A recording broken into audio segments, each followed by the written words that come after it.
You probably think World War II was won by tanks, fighter planes, and soldiers charging into battle. That's the Hollywood version. The truth? Survival often came down to a folding shovel, a can opener the size of your thumb, and a stove so weak it took hours to heat a single cup of water. While history celebrates the heroes on the battlefield, the men in the trenches were facing a harsher fight, staying warm in holes dug with frozen hands, opening rations when numb fingers refused to cooperate, and keeping infection at bay with the tiniest first aid kits. The tools that actually kept soldiers alive were so simple, so mundane, that they've been erased from memory. Museums show off tanks and planes, but the implements that solved real problems, hunger, cold, disease, and the struggle to stay human under impossible conditions, have vanished. This video uncovers those forgotten tools, the uncelebrated lifelines that made the difference between surviving the night and never seeing the next sunrise. Forget everything you think you know about World War II survival. The dramatic moments everyone remembers, the beach landings, the tank battles, the aerial dogfights, those were brief interruptions in a much longer, more brutal reality. Most of a soldier's time in World War II was far from the glory of combat. Days were filled with lying in freezing mud, managing minor injuries that could easily become fatal, and struggling to perform the simplest human tasks as exhaustion and cold took their toll. Survival depended on endurance, resourcefulness, and the smallest tools, not just bravery on the battlefield. While propaganda showed heroic figures charging forward with rifles raised, the actual experience meant spending days in conditions that would break most modern people within hours. Soldiers faced exposure that could kill them faster than enemy bullets. They dealt with diseases that spread through units like wildfire because basic sanitation was impossible. They struggled with malnutrition because getting food into your body became a complex engineering problem when your hands couldn't grip properly, and your equipment was designed by people who had never spent a night sleeping in frozen dirt. The weapons everyone celebrates couldn't solve these problems. A rifle might kill an enemy, but it couldn't dig you shelter from artillery. A tank could break through enemy lines, but it couldn't help you treat an infected cut that would kill you if left untreated.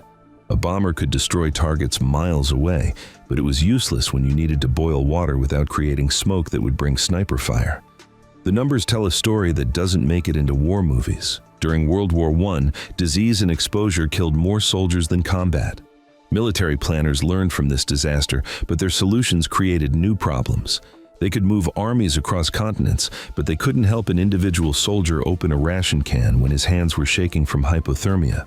They could coordinate massive supply operations, but they couldn't solve the problem of a man trying to heat food without advertising his position to every enemy sniper in the area. This gap between grand strategy and personal survival forced frontline soldiers to become inventors. They took standard military equipment and transformed it in ways that often meant the difference between living and dying. The tools they came to depend on, the modifications they made, and the techniques they developed reveal a different kind of courage. Not the dramatic heroism of charging into battle, but the quiet ingenuity required to solve the basic problems of staying alive when everything around you was trying to kill you. When artillery shells started falling, there was nowhere to run. The only protection was getting underground, and your ability to dig fast enough could determine whether you survived the next 5 minutes. This made the M1910 entrenching tool more valuable than any weapon in your kit. The E-tool looked like nothing special, a simple folding shovel that collapsed to about 9 inches. You could hang it from your belt without interfering with movement. But this basic design solved the most fundamental survival problem of modern warfare: how to create life-saving shelter using only what you could carry on your back. Digging a proper foxhole was skilled labor that most soldiers learned through desperation. The hole had to be deep enough to protect against shrapnel, narrow enough to excavate quickly, and positioned to provide clear fields of fire without exposing you to enemy observation. Veterans learned to read terrain like their lives depended on it, because they did. Soft ground meant easier digging, but terrible drainage. You might survive the bombardment only to die from exposure in a flooded hole. Rocky soil provided better protection, but could take hours to excavate while shells were falling around you. The psychological impact of having your own digging tool cannot be overstated. With an entrenching tool, you could create safety anywhere. Without one, you were entirely dependent on existing cover, which was often inadequate or non-existent. The difference between having a shovel and not having one was frequently the difference between sleeping and spending the night in terror, waiting for the next barrage. Soldiers quickly discovered the tool's versatility extended far beyond digging. The compact steel blade made an effective axe for chopping wood when building improvised shelters. Veterans used it to scrape ice from equipment, break up frozen ground, or clear debris from weapon mechanisms. The handle provided leverage for tasks that bare hands couldn't accomplish. During World War I, troops began sharpening the edges of their entrenching tools for use as weapons in close-quarters combat. This practice continued through World War II, when the confined spaces of trench warfare made rifles and bayonets too unwieldy for effective use. Soldiers discovered that a sharpened shovel could cut through flesh and bone with devastating effectiveness. The tool also served domestic purposes that kept men sane. It could be used as a frying pan for heating food, a hammer for driving stakes, or a scraper for cleaning equipment. These mundane applications were often as important as its combat uses because maintaining basic human routines helped preserve psychological stability in conditions designed to break men's minds. The Tommy cooker was a piece of junk. Let's be clear about that. This compact portable stove designed to burn solidified alcohol tablets was deliberately engineered to be as weak as possible. British military planners wanted a heating device that produced no visible smoke because smoke attracted sniper fire. What they got was a stove so pathetic that soldiers complained it took 2 hours to boil half a pint of water, and soldiers loved it anyway. The cooker's weakness was the point. In a war where light discipline could mean the difference between life and death, having any source of heat was miraculous. The ability to warm food, dry socks, or make tea represented a connection to human civilization that was often the only thing standing between a soldier and complete psychological breakdown.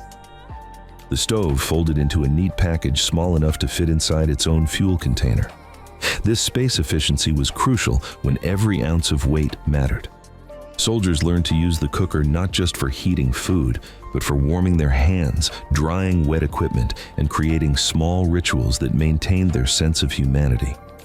When official fuel tablets ran out, which happened frequently, soldiers became chemists. They discovered that gun-cleaning cloth soaked in whale oil could be lit in a tin to create an improvised heating source. Some units developed elaborate fuel-making operations using whatever combustible materials they could scavenge. Others learned to burn pieces of their own equipment when the alternative was freezing to death. The psychological importance of hot food cannot be overstated. A warm meal, even if it was barely heated canned rations, represented comfort and normalcy in conditions where both were rare. For British soldiers especially, the ability to brew tea became almost ritualistic, a daily act of defiance against the dehumanizing conditions of modern warfare. The cooker also created small communities. Men would gather around the tiny flame, sharing fuel and conversation. These moments of shared warmth often provided the only human connection soldiers experienced during long periods of isolation and terror. The weak little stove became a social center that helped preserve unit cohesion and individual sanity. Veterans discovered that the cooker's components could serve other purposes. The metal containers made excellent storage for small items. The folding stand could be used as a tool for various camp tasks.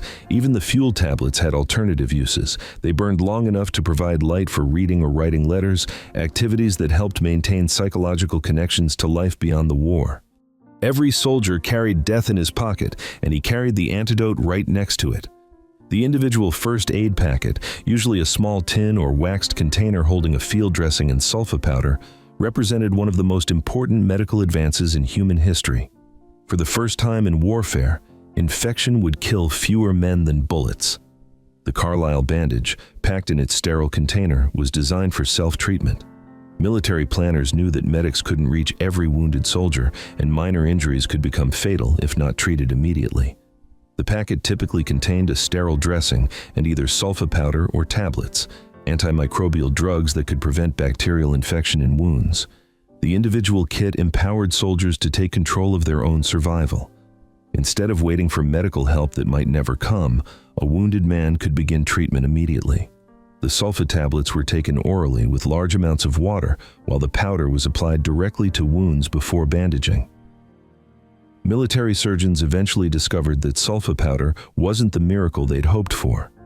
By 1944, they realized the powder often made wounds dirtier without reaching the deepest portions that needed treatment most. But soldiers continued using it because it represented hope and self-reliance in situations where both were rare. The psychological impact of carrying your own medical supplies extended beyond their clinical effectiveness. Having the means to treat wounds provided a sense of control in chaotic situations. Soldiers developed personal protocols for wound treatment, often sharing knowledge informally within units. This distributed medical knowledge helped compensate for the shortage of trained medics at the front lines. Veterans learned to adapt the medical supplies for other purposes. The sterile dressings could be used to clean equipment or filter water. The metal containers provided waterproof storage for important personal items. Even the sulfa powder found alternative uses as a general antiseptic for cleaning living spaces. The mess kit looked simple, 2 metal containers that nested together for easy transport. But this basic design created one of the most effective cooking systems ever developed for individual use. The smaller container could hold liquid, while the larger served as a lid, creating a perfect steaming environment for heating rations or boiling water. Soldiers discovered that the 2-piece system was ideal for preparing the canned rations that formed the bulk of their diet. The smaller tin could heat soup or coffee, while the larger container warmed solid foods. The tight fit between the pieces trapped heat and accelerated cooking times, crucial when fuel was limited and cooking fires had to be kept small to avoid detection. The M1941 canteen represented similar engineering efficiency. Its distinctive shape was designed to fit standardized carriers, and the cap doubled as a drinking cup. But soldiers found countless other applications. When polished, the metal surface could serve as a shaving mirror. In bright sunlight, it became a signaling device. Placed near fires, it could heat water for washing or medical purposes. Water management was a constant challenge that the canteen helped solve. Soldiers learned to judge their remaining water supply by the sound the canteen made when shaken. They developed techniques for purifying questionable water sources and methods for rationing their supply during extended periods without resupply. The canteen cup was stamped especially molded to fit over the bottom of the U.S. Army's standard 1-quart canteen. This design allowed the cup to be used for boiling water or heating food by placing it directly on heat sources. Veterans used it for everything from brewing coffee to reconstituting dried rations to melting snow for drinking water. Both the mess kit and canteen became central to the daily routines that helped soldiers maintain psychological stability. Preparing and eating food provided structure to days that otherwise had little routine. The familiar actions of heating rations and drinking from the canteen connected soldiers to basic human experiences that remained constant despite the chaos around them. Soldiers also discovered that their eating implements could serve other purposes. Mess kit containers made excellent washing basins for personal hygiene.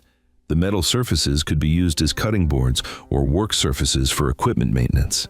Even the simple act of keeping their eating gear clean provided a sense of personal control and dignity in dehumanizing conditions.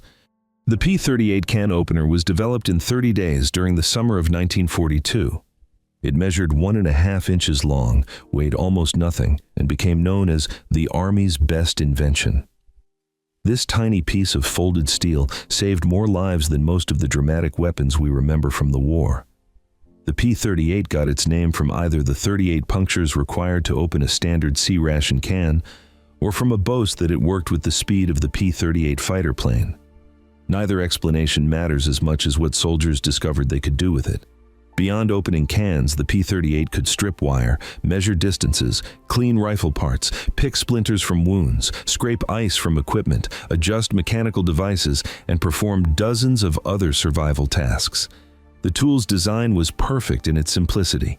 Made from hardened steel, it never broke, never lost its edge, and never required maintenance. The small hole in the handle allowed soldiers to sterilize it by dipping in boiling water, secure it to keychains or dog tag chains, or thread wire through it for various purposes. The psychological importance of the P-38 extended far beyond its practical uses. Having a tool that could solve almost any small problem provided a sense of self-reliance that was crucial for maintaining morale. Soldiers knew that as long as they had their P-38, they could access their food, maintain their equipment, and handle most of the minor crises that could escalate into life-threatening situations. The tool's effectiveness lay in its universality. While specialized equipment often broke down or proved inadequate for unexpected tasks, the P-38 could handle almost anything. It represented the principle that the best survival tools are those that can serve multiple purposes, a lesson that proved invaluable in conditions where carrying capacity was limited and versatility meant the difference between success and failure. We remember the wrong things about World War II. Museums celebrate tanks, artillery, and fighter planes, the dramatic machines of war, while the tools that actually kept soldiers alive have vanished from memory. Entrenching tools, Tommy cookers, first aid packets, mess kits, and the P-38 opener were unremarkable, yet they determined who survived the freezing nights, the wounds that could have become fatal, and the hunger that threatened morale. Their effectiveness was quiet, but life-saving. These forgotten tools succeeded because they were simple, versatile, and reliable. Soldiers adapted them in countless ways, digging deeper foxholes, improvising warmth, treating injuries, and solving daily survival challenges. The small victories accumulated silently: a hot meal eaten, a wound cleaned, a rifle maintained. In a war dominated by complex machinery, the most essential innovations were often the humblest. Remembering these tools forces us to confront a hard truth. Survival rarely depended on heroics or spectacular feats. It depended on mastering basics, improvising under pressure, and finding creative solutions with limited resources. Soldiers' ingenuity, resourcefulness, and determination reveal a kind of heroism that often goes unnoticed because it was unglamorous. Today, the lessons of these forgotten lifelines are more than practical. They are deeply human. They remind us of men shivering in foxholes, hands numb, stomachs empty, yet refusing to give up.